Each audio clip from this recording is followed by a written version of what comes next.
we go. All right. So today we're going to start chapter 10, and this is about relationships. So this would be fun.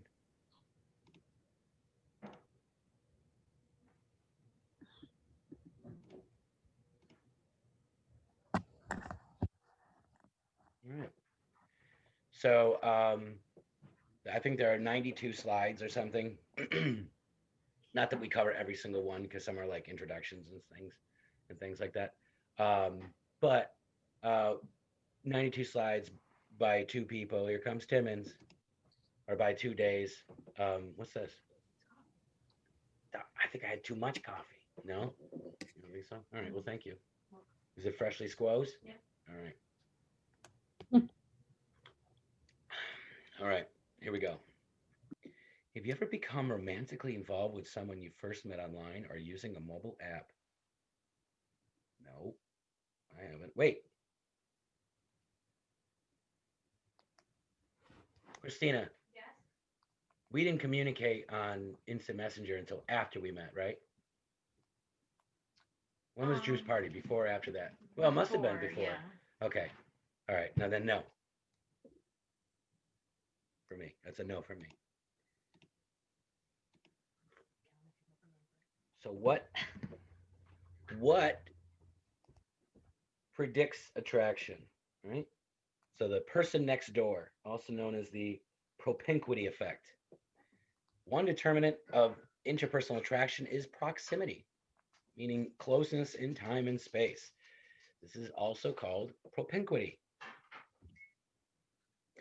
The idea here is that the more we see and interact with people, the more they're likely to become our friends. 41% of next door neighbors indicated they were close friends. 22 who lived two doors apart, and only 10% of those who lived on opposite ends of the hall. Now this is happening in a dorm building. So the closer you are, this is interesting as well. Functional distance, right? It refers to certain aspects of an architectural design that make it more likely that some people will come in contact with each other more often than with others. What does this mean? It means that let's say you live in an apartment building and the apartment that's next to the door that's next to the elevator for an apartment is going to get a lot of traffic there. As a result, the person living there or in an area that's highly trafficked for whatever reason. Let's say you're in again a dorm, and the vending machine is close to your dorm room. You are more likely to have friends just because of exposure. So the propinquity effect occurs due to something called mere exposure. To find that the more exposure we have to a stimulus, the more we like it. We become familiar with it. So, for example, for the functional distance example, your social life likely has more to do with the floor plans than you think. The physical layout of a building can play a surprising role in relationship formation. Research indicates that in a residential building like the one pictured here, the closer two people's apartments are, the more likely they are to become friends. Those residents who live near the stairs or elevator are more likely to make friends with people who live on the floors of the building, on other floors of the building. We like people who are similar to us, right? Birds of a feather flock together. So, what about this whole opposites attract, right? Research overwhelmingly supports that similarity, not complementarity, lasts. So, we find differences attractive, right? But what later happens is that the very things that we are attracted to, like, oh, look at him. He's so outgoing and I'm so shy. I'm attracted. The very things that you find attractive that are different than you are the very things you're going to find annoying later on. So people who are similar, who have similar interests, similar values. We laughing at Megan. Similar beliefs. Not you. I know. Your No, I boyfriend? was laughing at you. Similar. Similar. Greater similarity leads to more liking. In one study, they showed that college men became friends with those who were similar in demographics, attitudes, values. When we say demographics, what are we talking about, Megan? What does that mean?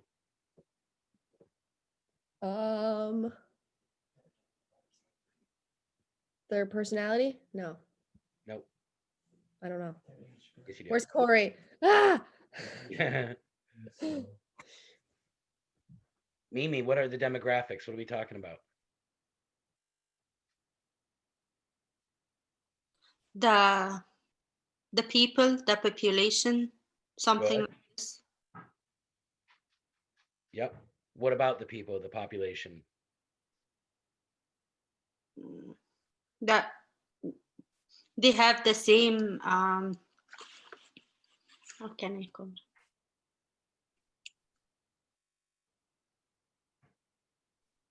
Traits. I don't remember the word, Okay. Well, but they are similar in the same way they are living. okay. True.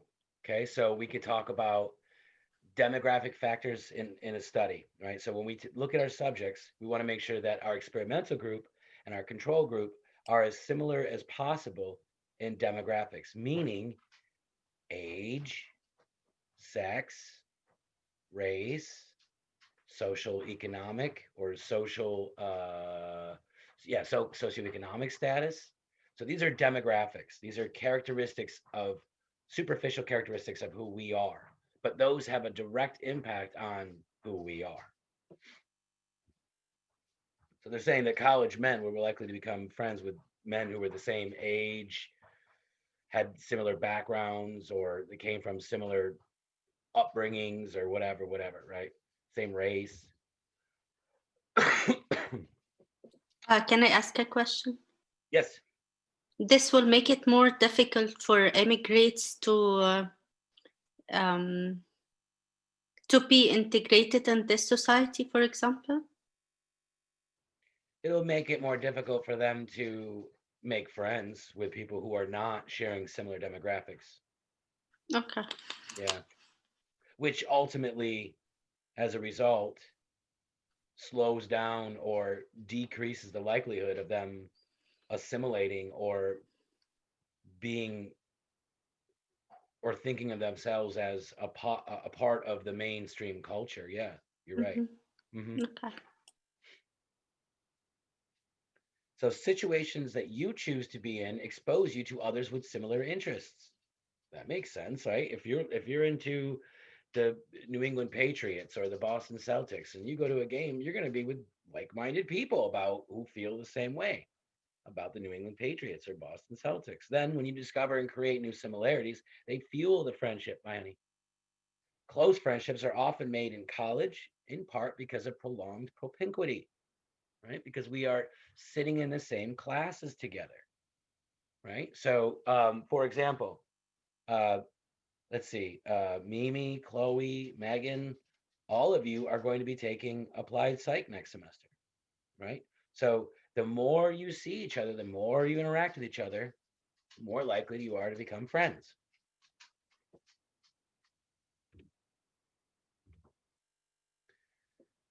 We are attracted due to something called homophily, right? Homo meaning the same, phily meaning liking. So you're liking the same. Same what? The same you. So people tend to match up based on what the other looks like, right? So we will seek physical proximity to those similar in our appearance. We will seek others with similar degree of physical attractiveness. Think about what that means. It means that on a scale of 0 to 10 or 1 to 10, each one of us feels that we are a particular number, right? So you might feel that you are a solid 7.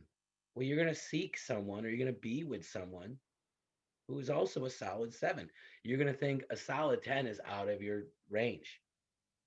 We're going to we're going to pair up with people, and not just romantically, but we're also going to pair up with people with our friends. We're going to pair up with friends who also have similar appearances, right? So It's if you look at your group of friends, you know, one of your friends might be a little bit taller than the rest of you, or one might be a little bit shorter, but there aren't many outliers for the most part. It's most of you are about the same height, about the same build.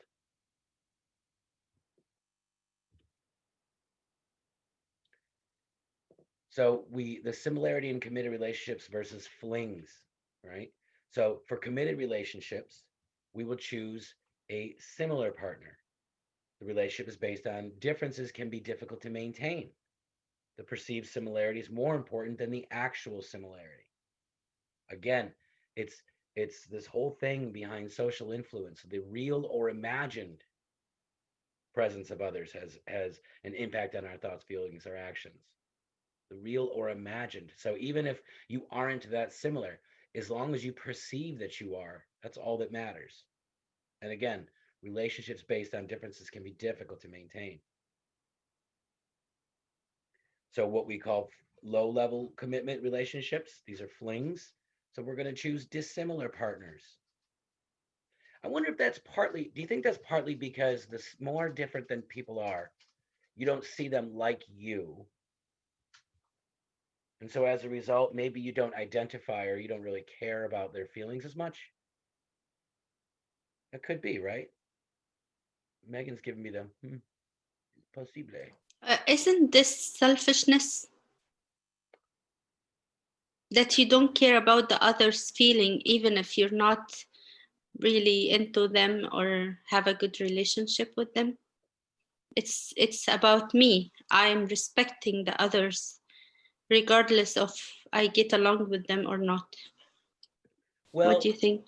yeah, no, I mean, to a degree, yes, but I'm wondering if, and that's what I was asking was, I'm wondering if subconsciously, like we're not even aware of it, if the reason why we are able to choose dissimilar people for flings, for like a one night stand, is because, well, I'm more focusing on the now, I'm focusing on, and so is the other person, right? They know that they're not similar to you also.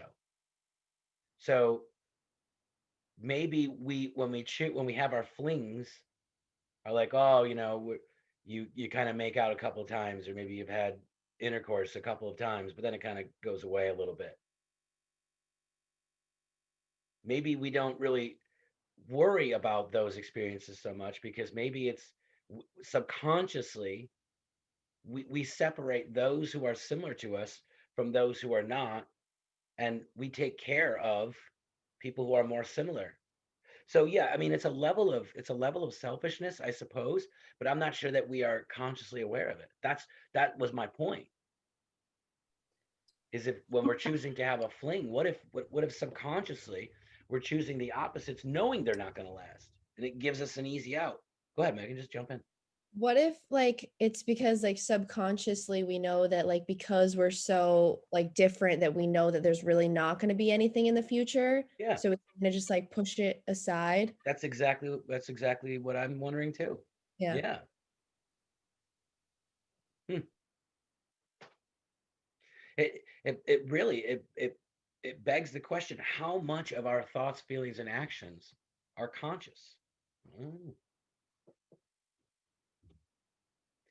Sometimes we like people who just we like them because they like us. We call it reciprocal liking, right? So for initial attraction, reciprocal liking can overcome dissimilarity in attitudes, attentional biases to attractive faces. What does this mean? Okay. So if we know, let's say, I know, okay, let's now talk about politics. Okay. But we know, let's say you are a Pittsburgh Steelers fan, which is a football team, and their rivals are the Ravens, the Baltimore Ravens. And you know this person likes the Ravens. You like, you dirty dog. How could you like the Ravens? They're cheaters, right? They're dirty dogs, right? But then you find out that person likes you. You're willing, for some reason, you go, they like me. Oh, okay. I guess I like you too. Then I guess we're friends. I have plenty of friends who have. I know we're not going into politics. Who have just similar opinions politically.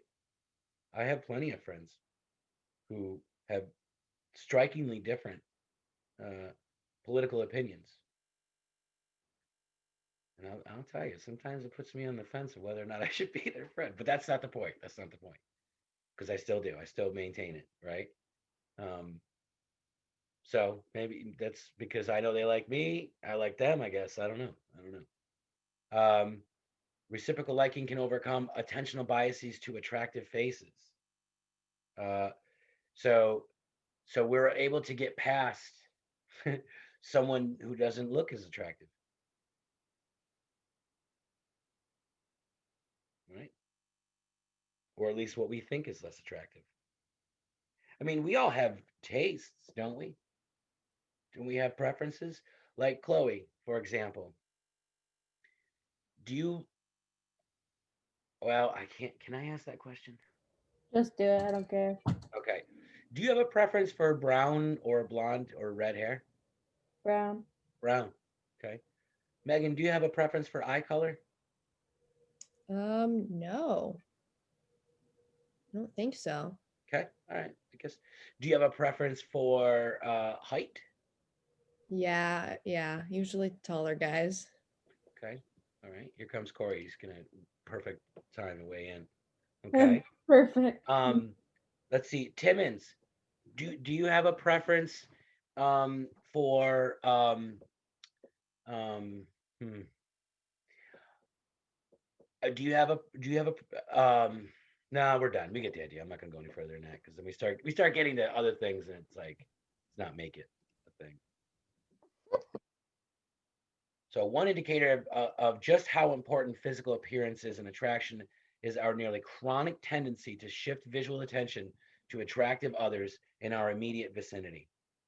Right? So when someone is attractive or we think is attractive, we can't help but chronically pay attention to them, which works out very well for me. I always like to throw a joke in there every now and again. So now physical. Hey Corey, Good morning. you're real late. All the time. Physical attractiveness. It plays an important role in liking. There are these things that we associate with physical attractiveness. Right? We see someone who's physically attractive, we We think that care. they're also, huh? We care. Yeah, we care. That's about it. That's about it. But we make these associations that someone who's attractive is also likable. I Yeah, think I will. working at the gym has kind of killed that because there's a lot of physically attractive, but like when they open their mouth, I'm like, oh. I agree. So I think that's kind of like killed it for me. Because sometimes I'm like, wow, and he speaks, and it's not great. Mm, I almost have PTSD when I see a hot man. I'm like, he must be an idiot. mm. That's unfortunate. Corey, you're the best. Just saying. Thanks, love. Mm. So what about gender? Are there any gender differences? There are differences that we see when attitudes are measured. Men more likely than women report attraction as important, physical attraction. But we see gender similarities in our behaviors. So women will say that physical attraction is important. It's not as important, but they still seek those who are physically attractive. The finding that we like people who like us suggests that the strategy, oh, please remember this, of playing hard to get can sometimes backfire. It suggests that the strategy tends to decrease how much another person likes you, all the while potentially increasing how much that person wants to be with you. So what does this mean? When you play hard to get, what ends up happening is, let's say you finally land, you reel him or her in, okay? That person resents you for it. It actually backfires. They go, you were mean to me. Mhm. So don't play hard to get. So, what are some universal characteristics of attraction? For women, having large eyes, a small, pert nose, small chin, prominent cheekbones, high eyebrows, large pupils, and a big smile.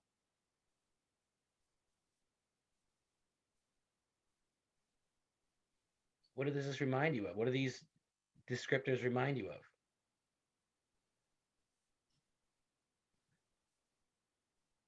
A child. Okay. Yeah. I was So gonna say babies, but I wasn't sure if that was Babe- right. yeah, that's right. Babies are right. Yeah. So we have, and we've talked about this, I think, at least in human sexuality, I think we did. We have neotenized the females of our species. We have made them childlike in appearance. We have sexually selected over whatever thousands of years for males to find females who had these characteristics, which we now call feminine, which really are childlike. And so, what does it do? It serves as a signal for to men or to males that I am youthful. I can bear fruit. If we had these characteristics, a large nose, large chin, right? High eyebrows, if they were low and bushy, small pupils, right? Just broad characteristics. It suggests growth. It suggests maturity. It suggests age. Mm. For male faces, large eyes, prominent cheekbones, large chin, big smile. Wow, a lot less quality. Yeah. Hmm. What do you suppose that means?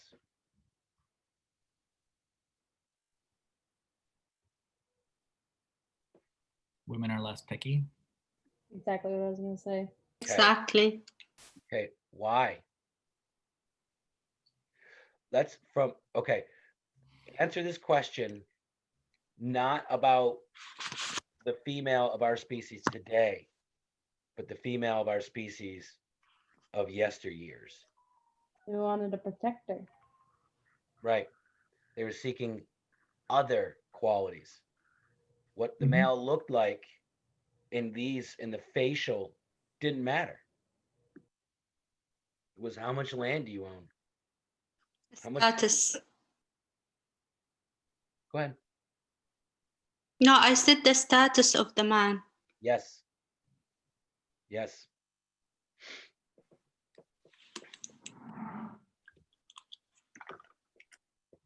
So facial attractiveness is perceived similarly across cultures, especially when it comes to symmetry. The size, shape, and location of our features on one side match the other side of the face. When they averaged composite faces, when they averaged a person's face, like they'll take a picture of Corey, and if anything is asymmetrical at all, they'll move it so it is symmetrical. Then people would say, I like that face better. Oh, I like my face just fine.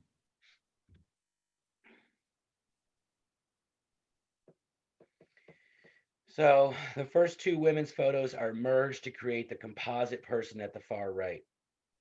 And people will rate the one at the far right more attractive than the first or second. Hmm.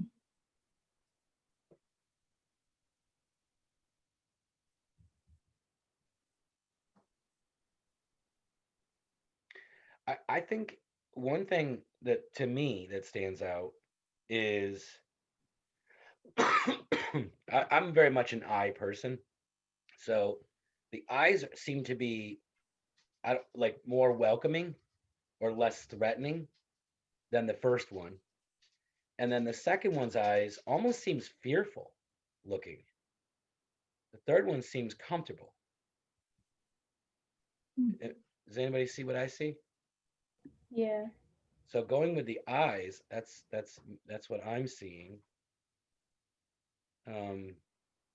Yeah. And the picture itself just seems softer. Yeah, and then her nose on all the way to the right is a lot tinier. It is more pert. Yes, it is. Yep.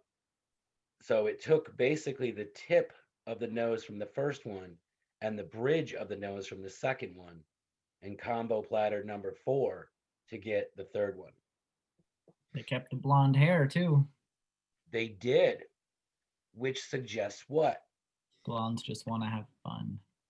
Well, but what does blonde mean to a lot of people? It's more youthful. It's more Yes. childlike.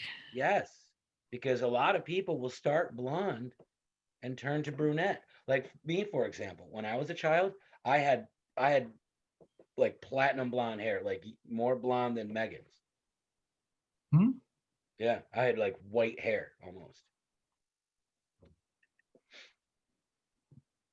Now, familiarity may be crucial for interpersonal attraction. People prefer faces that most resemble their own. We talked about that. So, propinquity. The more we're exposed to something, the more we like it. Similarity. If we like things that are similar to us, and reciprocal liking. We like people who like us. Now, here are those assumptions I was talking about earlier about attractive people. What are the benefits of beauty? Beauty has been associated with better health outcomes for infants. If a baby's beautiful, they are taken care of better. Oh, wow. Yes. People who are attractive typically earn more money. They get better teaching evaluations, and they're more likely to win elections. Mhm.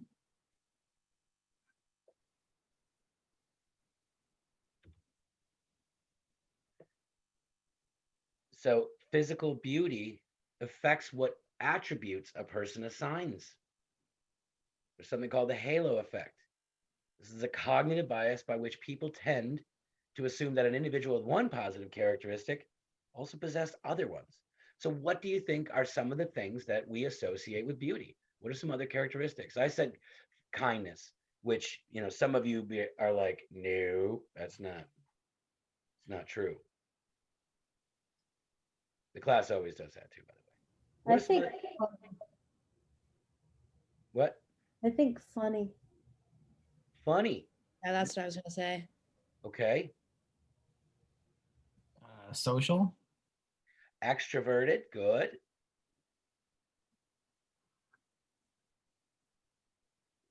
Intelligent. Intelligence. They are thought to be more sociable, extroverted, popular, sexual, happy, and assertive. Yep, I would. Now, this could be true. Mm-hmm. Why could this be true? Now, Corey, I don't expect you to know this because you came in a little late, so you missed. But a previous slide kind of addressed this a little bit.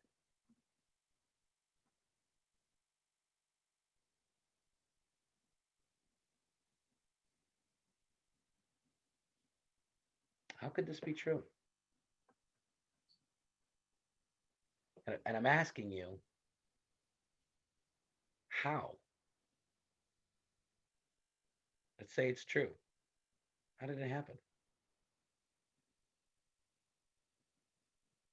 Why are beautiful people more sociable, extroverted, popular, sexual, happy, and assertive? Similarity. They are similar to each other. They like each other. Maybe. They're not used to They're rejection. the ones that are always like sought after, so they have all these traits. Exactly. They're given more attention. So when you're given the attention, even as a baby, all the way up, if you're considered an attractive individual, you're given more attention, which makes you kind of flex your sociality muscles. You learn how to become sociable, extroverted. You are popular because you are looked at. Sexual in the sense that, well, you are attractive. I find you sexually attractive. I'm associating you with sex. Happy because you're receiving attention that I'm not getting. And assertive because you have the attention, you can demand what you want. All princesses are beautiful in children's movies. It's no coincidence that in children's movies, the hero is traditionally attractive and the villain ugly. In addition to finding it pleasing to look at attractive others, we also tend to assume that what is beautiful is good. So, when you look at Korean American, Canadian stereotypes, this is what they found similarities. So you could look at Western and Eastern cultures. Attractive people and the self-fulfilling prophecy. This is what we just talked about. Highly attractive people do develop good social interaction skills. They report having more satisfying interactions with others. The beautiful receive a great deal of social attention, and that helps them develop good social skills.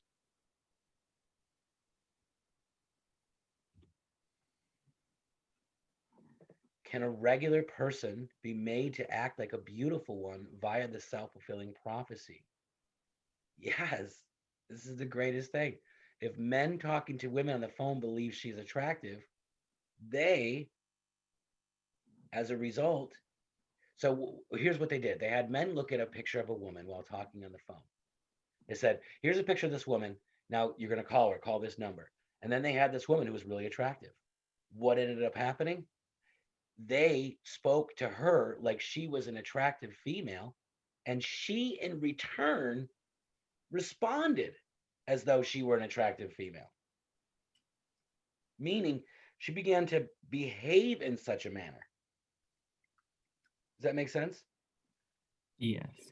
Yeah. So if you are always, making your lover feel like attractive, they're gonna act like they're attractive to you. And this works in reverse, right?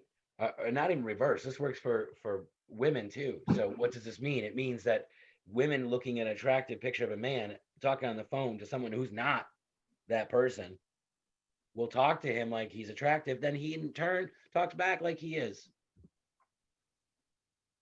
So now evolution and mate selection, right? So evolutionary psychology, the attempt to explain social behavior in terms of genetic factors that evolved over time according to the principles of natural selection. Principles of natural selection is survival of the fittest, right? Survival of the fittest means those who are capable of reproducing and making more offspring, that species will survive. And that whatever the environmental pressures are that prevents them from producing offspring, they will not. It's that simple. Fitness is talking about reproductive viability, not talking about how strong, how fast. Fitness is a fitness ratio. It means how well can you reproduce. So the evolutionary approach to mate selection. Men and women are attracted to different characteristics in each that maximize reproductive success. Women are attracted by men's resources.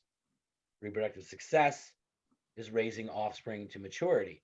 So the greater the resources, that increases the chances of survival. It's that simple. Men are attracted by women's appearance. Reproductive success is maximizing the number of offspring. So symmetrical faces indicates positive health and good genes. So they'll be looking at the physical parts. And what's great about all of this, in my opinion, is that men, more than women, they're not looking, let's just go right for heterosexual men.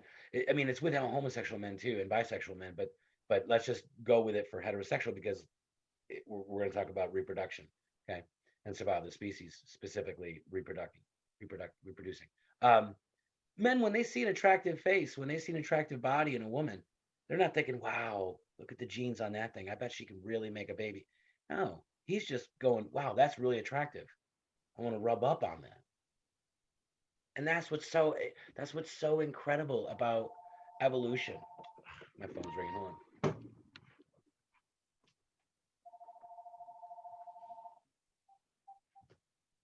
I'm so sick of these robocalls. Really grinds my gears.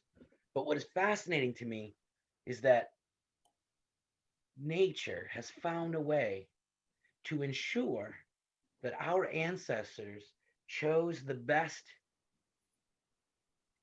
partners based on what would produce offspring to maturity. And we didn't even know it. See, now I said men. See, women are still attracted to men and characteristics of men. They are. They are. But women, or the female of our species, they would also like think and go, what resources? They would actually, it's like they're one step ahead of men in the thinking process, because they're actually not basing their attraction solely on appearance. They're basing a great deal of it on like a not a contract, but like an agreement. Like, what can you give me, right? So here's a piece of paper, here's a pencil, write down your list of things that you can offer me, and then we'll see. Where men are like, man, you are hot.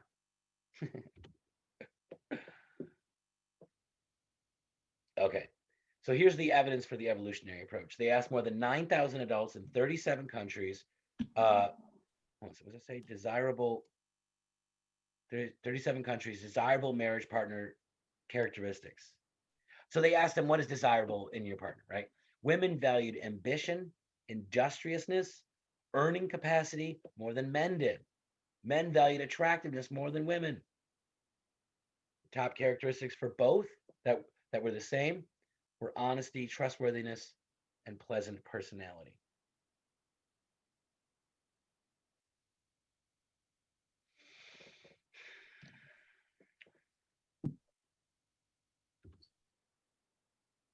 Continued. When women are near their ovulation and fertility peak, the greater the preference for men who exhibit signs of reproductive fitness. They begin to look for symmetrical faces, masculine faces, muscular physiques. So what does that mean? Well, if we have this, on average, 3-day, 4-day ovulation window, how much can you learn about a male in 3 or 4 days? It's go time. It's sexy time. So what are you going to do now? Well, you're like, well, what knowledge have I gained about this individual? What have I gained? I've gained either something, a lot, or nothing, right? But either way, I'm ovulating, and it's messed with my head enough. It's almost like when women ovulate, they turn into men. Oh. They start to look at physical features like men do, because now they are being tricked.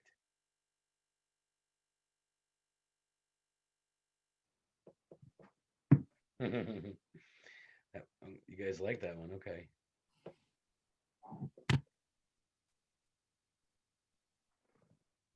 So gender differences are status differences. Women often have less power and wealth. It's difficult to disentangle the nature from nurture. The evolved gender differences are due to a dating paradigm where men approach and women are approached. Men make the offer, women accept or reject the offer. That's the dating script. Hey, will you go out with me? No. Or yes. Then he has to come up with a plan. Then he has to come up with what they're going to do. Okay, how about we go bowling? No. How about we go see a movie? Which one? The new Spider-Man? Yes. Okay. Then the male has to come up with, seriously, transportation. Okay, so I will pick you up? No. Yes. Okay. What time? How about 7? No. 6? Yes. Okay. Do you want to go get food? Yes. That's never gonna be a no. Yeah. Okay, do you want to do Korean barbecue? No. You want to do tacos? Yes. The ladies Although and the I don't think tacos. women aren't going to probably want to do tacos on their first date. Probably not, because it's messy time. Anyway, that's how it works. Oh, then when it's all said and done, Then the last offer is, hey, can I give you a kissy time? And she's like, no. I said no tacos on the first date. Should have gone to Kodo's Japanese Steakhouse. Mm, I love Kodo. same. What's your favorite thing about going to Kodo? Crab salad. What? It's the only reason I go there is the crab salad. What's crab salad? Salad with crab. Is It's it got real crab? spicy stuff on it too, but it's crunchy. Other than that, I go to Yama. Wait a minute. It's a salad with crab Yep. with like lettuce. Yeah. Is it real crab? I mean, it's imitation crab, but it's got like crunchy stuff on it, and it's a little spicy, and it's wonderful. You know what I like there too? I like the seaweed salad. I haven't tried that one. I also I like like their chicken. veggies and you got to catch them in your mouth. That's fun. Yep. That's Oh, I don't fun. like to make business and pleasure, and food is business. So I'd like you to keep my shit on my plate. Thank you. Yeah. Well, it's all part of the experience. Yeah, I'm Sure. not fun. Lighten up. I'm trying to. Lighten up. You're not Do you sociable. let them You're pour not the sake? extroverted. Huh? Corey, do you let them pour the sake in your mouth? I don't let men pour anything in my mouth without previous plans to. But it's free sake. I asked. Men are deceitful. You're deceitful. I am because I'm a man.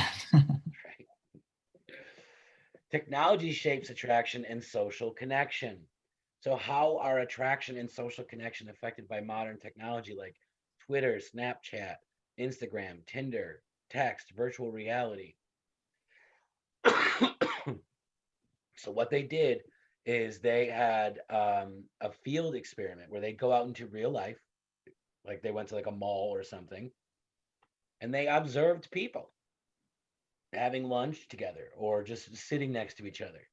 And they went to people and they asked them, "Hey, I noticed that that you were with her or you were with him, and he was on his phone or she was on his phone, like playing with it.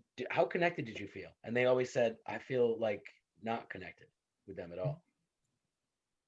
So when two people are on it, they both feel disconnected from each other. When one person, another one feels. So it's the attention that we're not giving the person next to us. This is not news to you. Nope. But they actually did a study with this, though.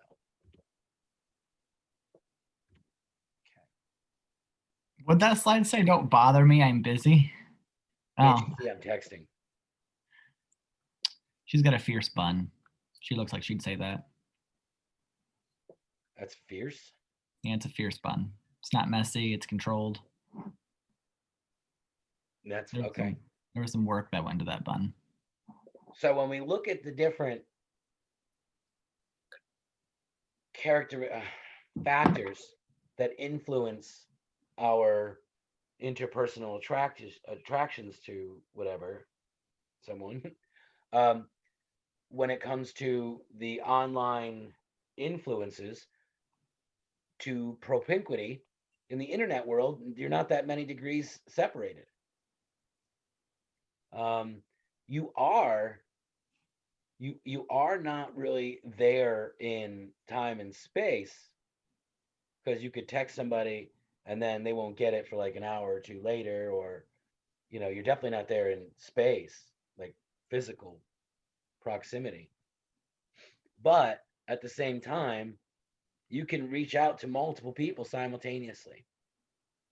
What else do we see? We see people with similar opinions, right? And even similar popularity in online dating sites. So they have this level of, so what happens, someone goes on a dating site and then they get all these like swipe left, swipe rights. And the program keeps track of how many swipe lefts and swipe rights. And people who have, let's say, I don't know, 30 swipe, what happens? They swipe right to keep them or left? Right? Right. Okay.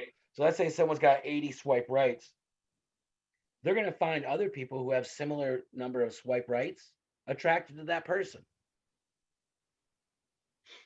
And then lastly, familiarity. Liking is decreased after meeting compared to liking based on online profile. Why? Because people are lying about what? What do they lie about mostly? Ooh, wow. I mean, you can lie about your age. That's one. You can lie about your status. You can filter your looks.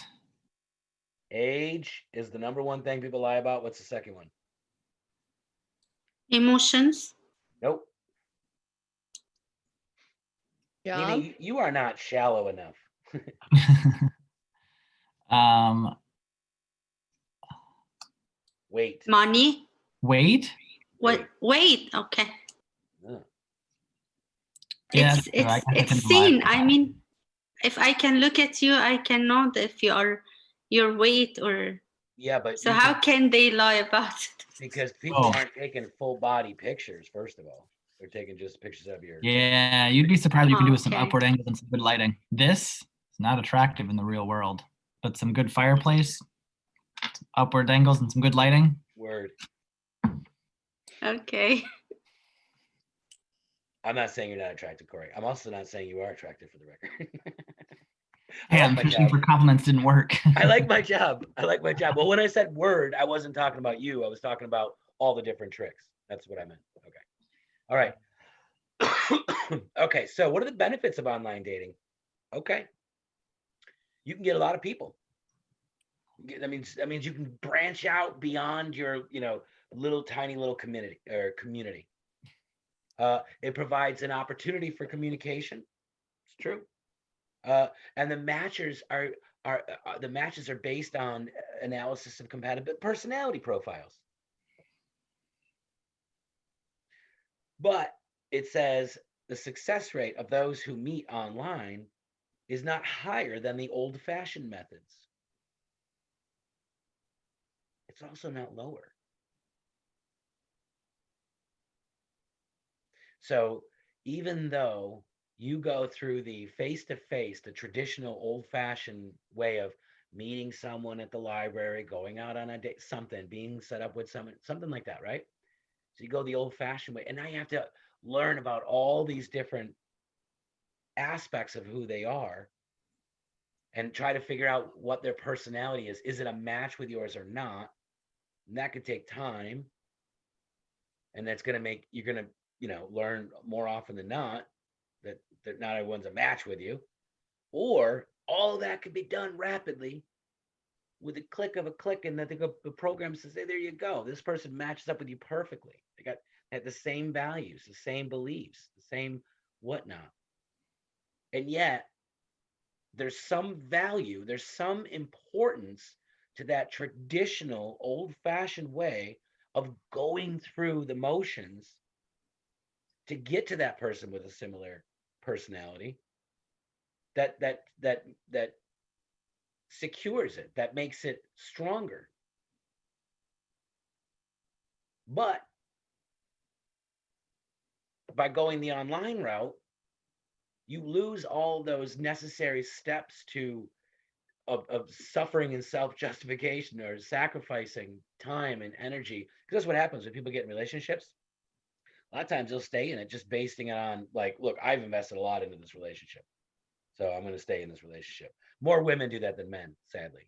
But anyway, but I think it's interesting that there's something that strengthens a relationship about going through the old-fashioned process of learning who someone is over time. But there's a lot of value to online dating in that it can skip a lot of the things and save a lot of time. Okay, so 81% provide inaccurate information in their profile for at least one characteristic. They lie about their weight, age, height, and this happens for both sexes. And then, as Corey pointed out, deceptive, misleading photos.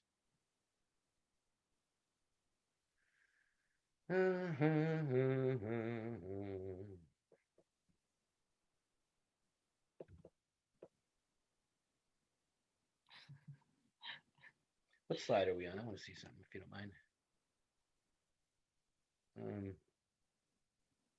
They might know. Let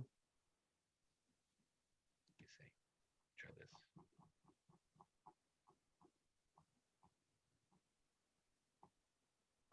Oh, that's good. All right, we're done for today. That's Just like 44. that. Yeah, where we actually stopped almost exactly at the half point line. Like there are 92 sides, and that was side 47. So there's no, I don't see the sense in. All right, I'm gonna stop recording.